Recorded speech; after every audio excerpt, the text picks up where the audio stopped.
దైవజనుడు భక్త్ సింగ్ గారు double engineering చేసినాడు అగ్రికల్చర్లో. హల్లెలూయా. ఆయన దేవుడు పిలిచినాడు, వాళ్ళ అమ్మా నాన్న కాదు.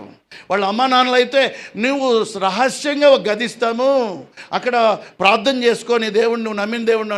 నో, ఈ become a wild fire like spirit. కొన్ని వేల సంఘాలు ఆయన కట్టినాడు. ఒక్కడు భాష రాదు, తెలుగు, మలయాళం రాదు, కన్నడ రాదు, ఒకటే భాష, వాళ్ళ భాష హిందీ వచ్చు. అయినా కూడా ఈ brought the fire in spirituality. మగ్గిపోయి ఆచారాలతో అలవాట్లతో ఉన్న డినామినేషన్ చర్చెస్లో రాతి బిల్డింగులు మాత్రమే ఉన్నాయి, కానీ ఆ యొక్క స్పిరిచువాలిటీ లేదు. ఏదో గంట సేపు 2 గంటల సేపు అలా మారు మనసు అనేది తెలియదు. అటువంటి సమయంలో సువార్త అనేది బయటికి తీసుకొని వచ్చేసి, అంటే బాహ్యంగా అంతకుముందు కూడా కొంతమంది పనిచేశారు, కానీ ఒక